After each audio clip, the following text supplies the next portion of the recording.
Assalamualaikum warahmatullahi wabarakatuh. Saya Muhammad Alum Kalayudi dengan NIM 214103030001. Kelas akuntansi syariah 4 akan menjelaskan tentang sumber-sumber ajaran agama Islam. Yang pertama, Al-Quran. Al-Quran merupakan kitab suci bagi umat Islam. Al-Quran merupakan mukjizat yang diturunkan kepada Nabi Muhammad SAW. Fungsi Al-Quran adalah memperkuat keyakinan akal pikiran manusia. Al-Quran memiliki 3 dasar hukum. Yang pertama, hukum I'tiqadiyah, yang artinya hukum yang berkaitan dengan rohaniyah, dengan Allah Subhanahu wa taala. Yang kedua, hukum amaliyah, yaitu hukum yang berkaitan dengan lahiriah, dengan Allah Subhanahu wa taala. Yang ketiga, hukum qada'iyah, yang artinya hukum yang berkaitan dengan norma-norma dalam kehidupan. Tujuan Al-Quran adalah 1. Untuk mensucikan akal pikiran manusia. 2. Untuk menciptakan suatu kesatuan dan persatuan. Dan yang ketiga adalah Al-Quran dapat berbuat adil. Sekian dari saya. Assalamualaikum warahmatullahi wabarakatuh.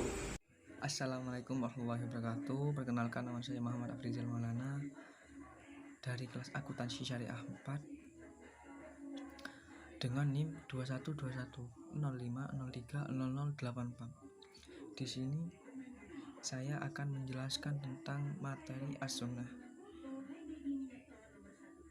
Baik, hadis atau sering disebut juga as-sunnah.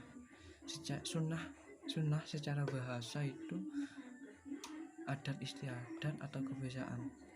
As-sunnah merupakan jalan hidup yang dibiasakan.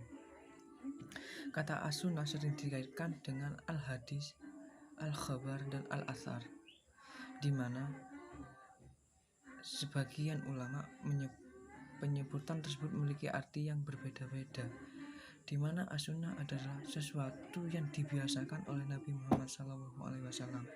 Sedangkan al-hadis yaitu sesuatu yang disandarkan kepada Nabi Muhammad SAW, baik dari ucapan, perbuatan, atau ketetapan. Kedudukan as-sunnah sebagai sumber ajaran Islam didasarkan pada kesepakatan seluruh sahabat untuk menetapkan tentang wajib mengikuti hadis baik pada masa Rasulullah SAW masih hidup maupun setelah beliau wafat. Al-Quran menegaskan tentang kewajiban sholat dan berbicara tentang rukuk dan sujud. Sunnah atau hadis Rasulullah yang memberikan contoh langsung bagaimana sholat itu dijalankan, mulai dari takbiratul ihram, bacaan Allahu Akbar sampai Allahu Akbar sebagai pembuka sholat, doa iftitah, bacaan Al-Fatihah, gerakan rukuk sujud hingga bacaan tahiyat dan salam. Baik, adapun juga macam-macam as-sunnah atau hadis. Yang pertama, menurut dari bentuknya terdapat 4 sunnah. Yang pertama, sunnah qauliyah, yaitu semua perkataan Rasulullah. Sunnah fi'liyah, yaitu perbuatan Rasulullah. Sunnah takririyah, yaitu penetapan dan pengakuan Rasulullah. Yang terakhir, sunnah hamiyah, yaitu sesuatu yang telah direncanakan akan dikerjakan tapi tidak sampai dikerjakan. Yang kedua, yaitu dilihat dari kualitasnya. Assalamualaikum warahmatullahi wabarakatuh. Perkenalkan, nama saya Rizka Farhatin dari kelas akuntansi syariah 4 dengan NIM 212105030090. Di sini saya akan menjelaskan tentang ijtihad. Ijtihad secara bahasa yaitu usaha sungguh-sungguh yang dilakukan oleh para ahli ulama untuk mengambil keputusan hukum syariat Islam yang mengenai penyelesaiannya belum tertera di dalam Al-Quran dan Sunnah. Ijtihad terdapat dua macam, yaitu ijma' dan qiyas. Ijma' yaitu pendapat ahli umat Nabi Muhammad SAW dalam artian setuju, sepakat, dan sependapat pada hasilnya. Sedangkan qiyas yaitu menyamakan nas yang tidak ada hukumnya dengan nas yang ada hukumnya. Karena dengan qiyas ini berarti para mujtahid telah mengembalikan ketentuan hukum kepada Al-Quran dan Sunnah. Sekian dari saya. Wassalamualaikum warahmatullahi wabarakatuh. Assalamualaikum warahmatullahi wabarakatuh. Saya Monika Wulandari dari Akuntansi Syariah 4, NIM 212105030094. Di sini saya akan menjelaskan tentang dimensi-dimensi ajaran Islam. Dalam dimensi ajaran Islam, terdapat 3 kajian yang harus diketahui oleh setiap umat muslim, yaitu akidah, syariah, dan akhlak.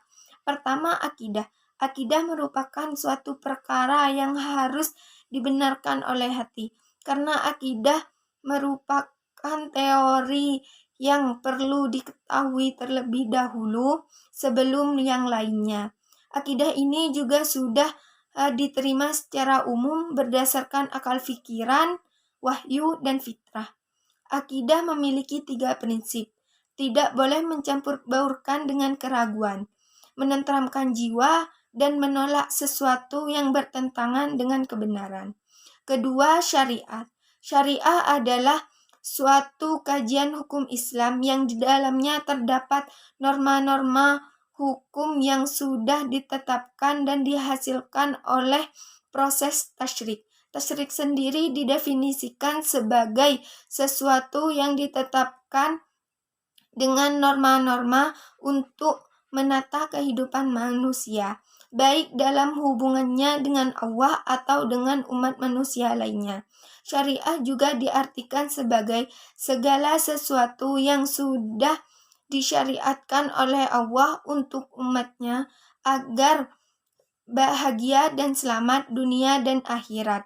Ketiga, akhlak. Akhlak merupakan tingkah laku, budi mengerti, atau tabiat seseorang yang didorong dengan suatu keinginan dalam keadaan sadar untuk berbuat baik. Dan akhlak ini sangat penting bagi kehidupan manusia, karena akhlak yang menentukan baik atau buruknya kita terhadap orang lain.